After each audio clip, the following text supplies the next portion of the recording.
네, 오늘 말씀 제목은요, 삶의 한복판에서 계시는 하나님이라고 잡은 것은 1절 말씀에 보면요, 하나님이 우리 삶이 진실한지 아닌지는요, 시장에서 보신대요. 시장. 우리가 시장 한복판에서 이렇게 살아가는 모습을 보면서 우리의 삶의 진실함을 보신다라는 거죠. 근데 문제는 뭐냐면 하나님을 예배당에만 가두고 살아가는 사람들이 많이 있습니다. 그 말이 무슨 말이겠습니까?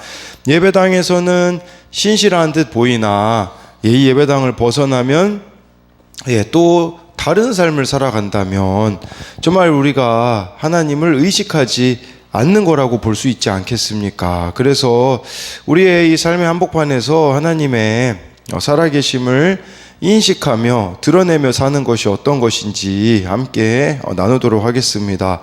첫 번째로요, 삶의 한복판에서 하나님은 보고 계십니다. 1절 말씀에요. 속이는 저울은 여호와께서 미워하시나 공평한 추는 그가 기뻐하시느니라. 이 속이는 저울은요, 큰 이익을 얻기 위해 정량과 다른 저울추를 이용하는 행위라고 볼 수가 있어요. 그러나 공평한 추는 무게를 잴 때 표준이 되는 돌로 고대 상인들은 이것을 저울과 함께 가지고 다녔다고 합니다.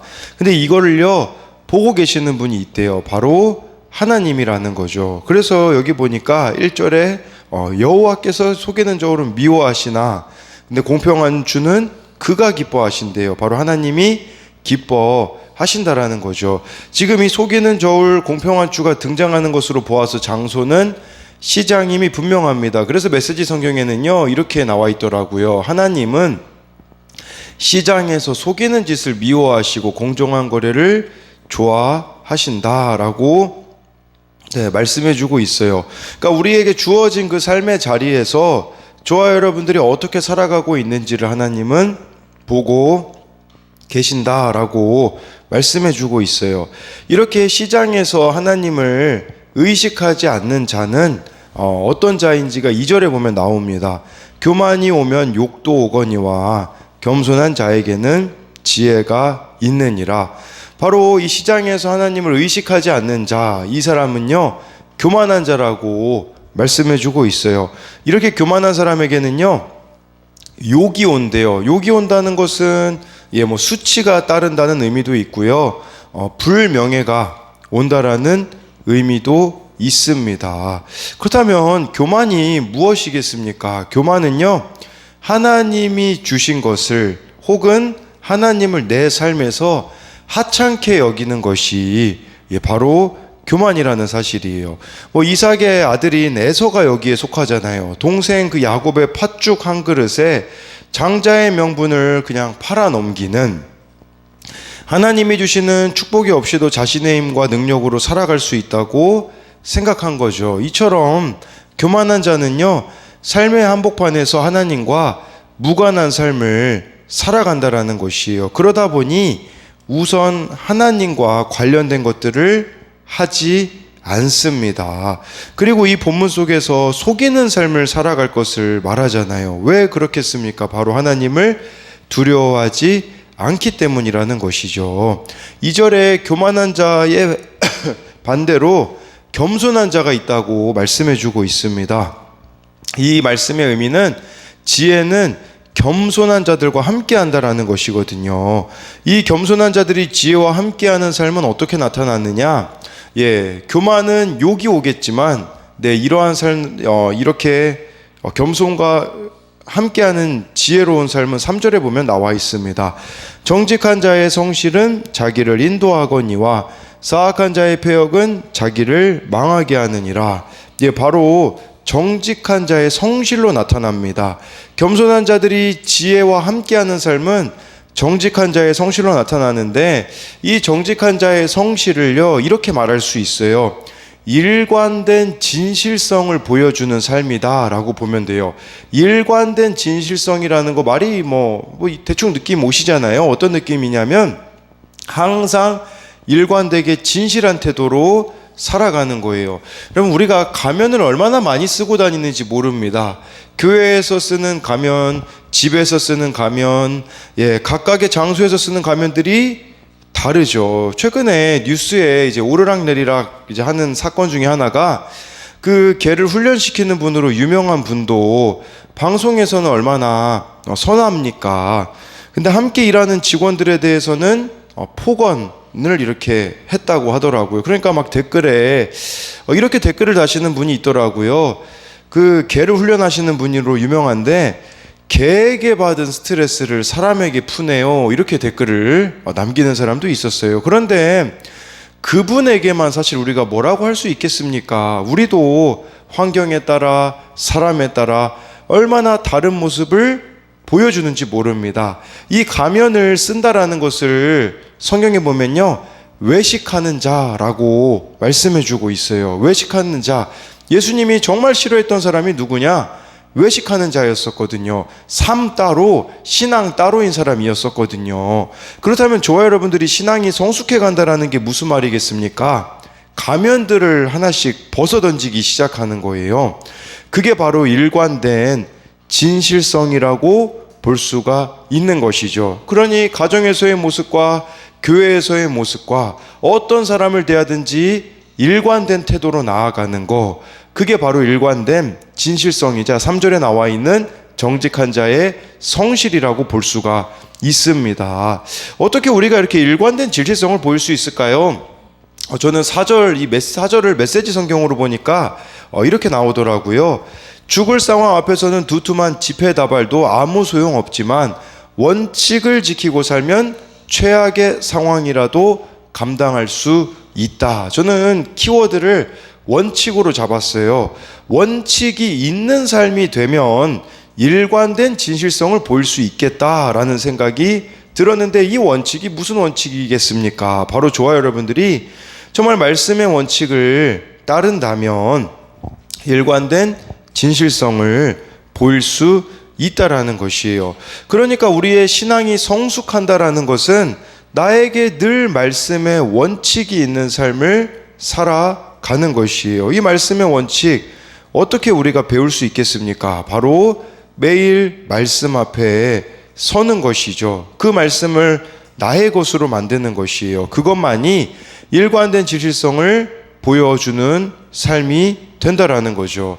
근데 이 말씀의 원칙이 없으니 우리가 어떻게 됩니까? 감정 따라가고 상황 따라가고 사람 따라갈 수밖에 없다라는 것이겠죠. 이렇게 일관된 진실성을 소유한 성숙한 사람이 되기 위해 하나님이 허락하시는 게 있거든요. 8절에 보면 나와 있습니다. 의인은 환난에서 구원을 얻으나 악인은 자기의 길로 가느니라. 환난이 주어진다라는 거죠. 그래서 로마서에도 나오잖아요. 환난은 인내를, 인내는 연단을, 연단은 소망을 이루는 줄 알미로라라는 그 말씀처럼 환난을 우리에게 주시는 거예요. 우리에게 이 환난을 주시는 것은 우리는 그냥 가만히 놔두면 7절 말씀처럼 불의의 소망을 쫓아가는 사람이 될 수밖에 없거든요. 내게 하나님이 환난을 주시는 것은 불의한 소망을 버리고 멸망길로 가는 나를 구원하시고자 이 환난을 주심으로써, 환난이 인내가 연단이라고 했잖아요. 연단이라는 것이 바로 우리의 성품이 바뀌어지는 것을 말하는 것입니다. 그래서 그 성품이 바뀌는 것이 결국은 일관된 진실성을 소유한다라고 볼 수 있습니다. 그래서 이것에 대한 적용은요, 가정과 직장과 교회와 학교에서 나의 모습은 어떠합니까? 일관된 진실성을 보여주고 있습니까? 아니면 가면들을 쓰고 있습니까? 매일의 삶에 하나님과 교제하는 변함없는 삶의 루틴이 있습니까? 우리 삶에 이렇게 하나님과 교제하는 그런 시간들을 떼어놓고 있느냐라는 뜻이에요. 나를 구원으로 인도하시고자 하나님께서 내게 허락하신 환난은 무엇입니까? 네, 두 번째로요, 삶의 한복판에서 살리는 한 사람이 되어야 합니다. 9절부터 11절을 보면요, 악인은 입으로 그의 이웃을 망하게 하여도 의인은 그의 지식으로 말미암아 구원을 얻느니라. 의인이 형통하면 성읍이 즐거워하고 악인이 패망하면 기뻐 외치느니라. 성읍은 정직한 자의 축복으로 인하여 진흥하고 악한 자의 입으로 말미암아 무너지느니라. 네, 한 사람이 말을 하는 게 얼마나 중요한지에 대해서 이야기해주고 있어요. 9절에 보니까요, 악인은요 말로 이웃을 망하게 한대요. 의인은 그의 지식으로 말미암아 구원을 얻는다라고 말해주고 있는데, 한 사람의 삶 또는 말이 공동체 전체에게 미치는 영향력이 크다는 것을 말씀해주고 있어요. 즉 공동체가 흥하고 망하는 것은요 우리 입술에 달려 있다라는 것이에요. 그렇다면 의인과 악인에게는 어떤 이렇게 말의 차이가 있을까요? 마태복음 7장 3절에 보면요, 어찌하여 형제의 눈 속에 있는 티는 보고 내 눈 속에 있는 들보는 깨닫지 못하느냐. 우리가 여기 나와 있는 의인이 되려면요, 자기 눈 속에 있는 들보를 먼저 보는 자가 의인이에요. 즉 자기 모습을 볼 수 있는 자가 의인이라고 할 수 있겠죠. 자기 모습을 보면요 자기 죄가 보이고요 자기 주제가 알게 되어지거든요. 그렇게 되어지면 어떻게 되어지냐, 남을 정죄하고 비판하는데 에너지를 쓰지 않아요. 오히려 하나님의 은혜를 바라보며 다른 이들을 11절 말씀처럼요 축복합니다. 11절에 성읍은 정직한 자의 축복으로 인하여 진흥한대요. 이 축복한다라는 것은 정말 우리 사람들에게 좋은 말을, 축복의 말을 해주는 거라고도 볼 수 있겠지만, 여러분 진짜 축복의 말이 뭘까요? 기도가 아닐까요? 의인은요 누군가에게 부족함이 보이면요 그를 위해서 기도하는 자가 되는 거라고 볼 수가 있어요. 그래서 하나님께 가족을 위해 기도하고 공동체 지체들을 위해서, 이웃을 위해서 기도하기에 어떻게 됩니까? 성읍이 진흥한다고 하잖아요. 진흥한다. 근데 악한 자는 입으로 말미암아 무너진다라고 하잖아요. 그러니까 그 스코틀랜드 종교개혁자였던 존 녹스가 이런 말을 했어요. 기도하는 한 사람이 기도하지 않은 한 민족보다 강하다라는 말을 했거든요. 대한민국 여기까지 오기까지 얼마나 많은 믿음의 선배들의 기도가 있었습니까? 우리 뭐 다 아시잖아요. 뭐 이렇게 연말 이게 새해가 시작되면 기도원들이 꽉 차고 했지만, 지금은 어떻습니까? 기도원들이요 대부분 텅텅 비었어요. 이제 몇 개 안 남았다라고 하더라고요. 너무 잘 먹고 잘 사니까요 무릎을 꿇지 않는 거예요. 근데 제가 이 무릎이라는 이야기를 왜 하냐, 11절에 축복이라는 단어가요 히브리어로 바라크라고 하거든요. 바라크. 근데 이 뜻에요 이런 의미가 있어요. 무릎을 꿇다라는 의미가 있어요. 여러분 축복은 무릎으로부터 오는 거거든요.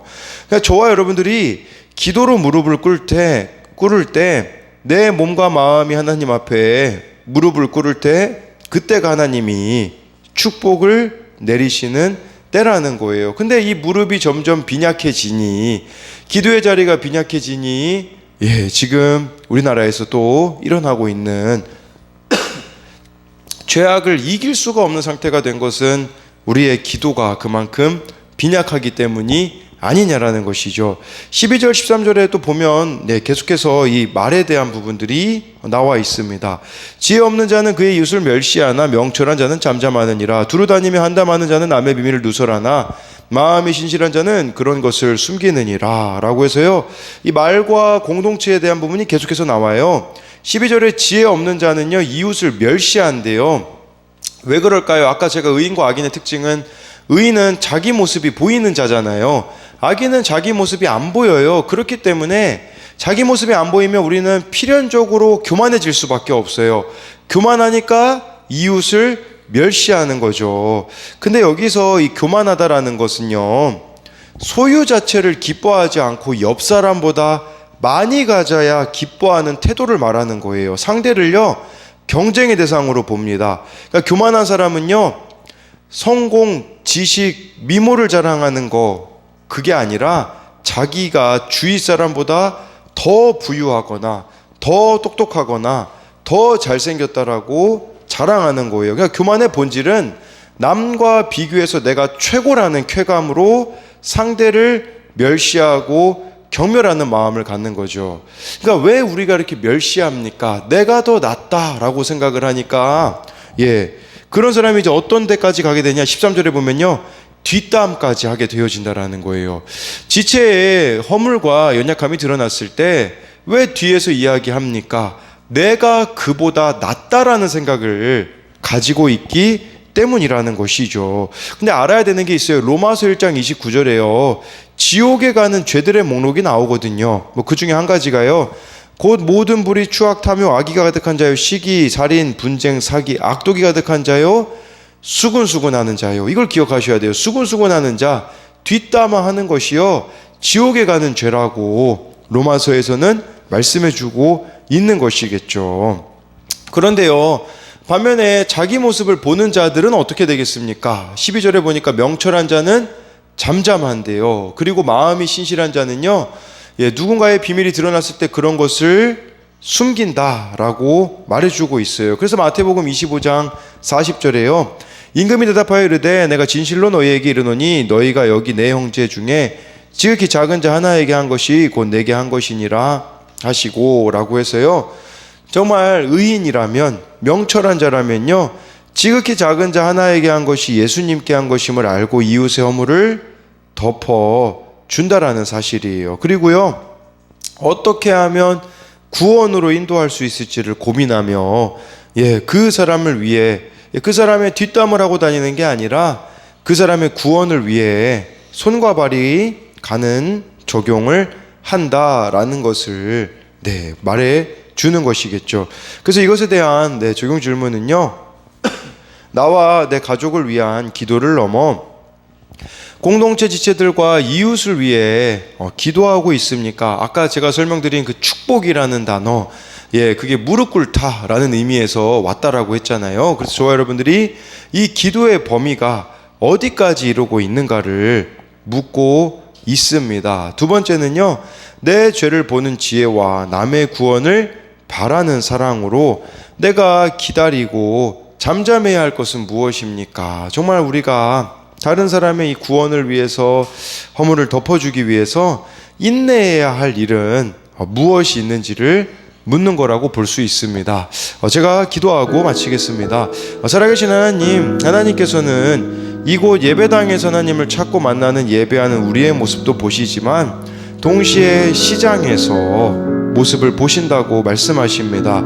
세상에서 어떻게 살아가는지를 하나님이 보고 계시는데 우리들은 가면을 쓰고 살아갈 때가 너무나 많이 있습니다. 우리의 신앙이 자라감으로써 가면들을 벗어버리고 이제는 일관된 진실성으로 날마다 성령을 따라 사는 자들이 되게 하여 주옵소서. 또한 내 주제를 알고 나의 죄인됨을 알기에 누군가를 향한 증오와 뒷담화를 멈추게 하시고 당신이 나보다 옳습니다를 외치며 인내하며 구원을 위한 수고를 감당하는 자가 되게 하여 주옵소서.